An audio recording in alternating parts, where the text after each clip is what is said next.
গতকাল 14 তারিখ রাত 11:25 দিকে আমাদের আটোয়ারী থানা পুলিশ ট্রিপল লাইনের মাধ্যমে ইনফরমেশন পায় যে আটোয়ারী থানার বলরামপুর ইউনিয়নের কুরুলিয়া গ্রামে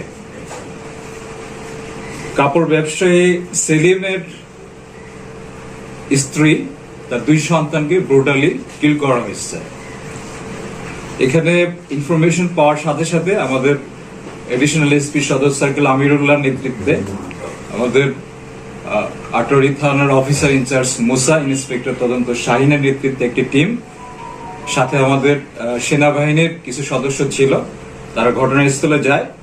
ঘটনাস্থলে যেয়ে দেখে যে সেলিম যে কাপড় ব্যবসায়ী, তার স্ত্রী তাসলিমা, বড় ছেলে সৈকত বয়স 14 এবং সাইহামকে এলোপাথারি কুপিয়ে কে বা কাহারা হত্যা করে রেখে গেছে। সাথে সাথে আমাদের এই টিম তারা আইনগত ব্যবস্থা গ্রহণ করে সুরতহাল তৈরি করে এবং পাশাপাশি এই কিলিং এর সাথে যারা জড়িত তাদেরকে অ্যারেস্ট করার জন্য সমস্ত ধরনের তথ্য সংগ্রহ করে। এই মামলার বাদী, যার স্ত্রী এবং সন্তানদেরকে হত্যা করা হয়েছে, তার কাছ থেকে তথ্য পাওয়া যায় যে তার একটি মুরগির ফার্ম ছিল, যে ফার্মে কয়েকটি ছেলে চাকরি করত, যাদের নাম হচ্ছে রিফাত, রিমন, বাঁধন এবং নবীন ইসলাম জাহিদ।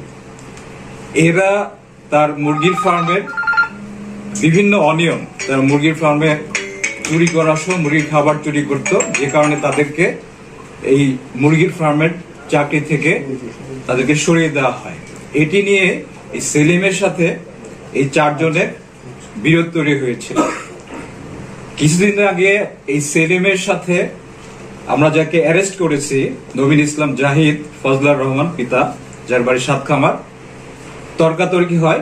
সেলিমের তথ্য মধ্যে আমরা নবীন ইসলাম জাহিদকে তার বাড়ির পাশে, তার নিজ বাড়ির পাশে তার চাচার বাড়ি দেলোয়ার, সেখান থেকে তাকে অ্যারেস্ট করা হয়।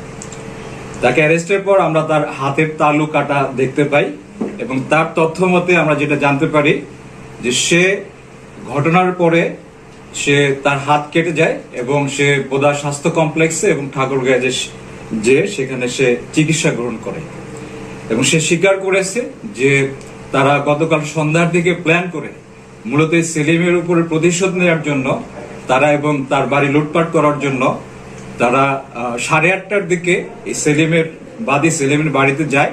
বাট সেলিমকে না পেয়ে তারা সোডা এবং বটির মাধ্যমে এলোপাথারি কুপিয়ে প্রথমে তার ছোট ছেলে সাইহামকে হত্যা করে, পরবর্তীতে তার স্ত্রী তাসলিমাকে হত্যা করে এবং তার ছেলেকে হত্যা করে।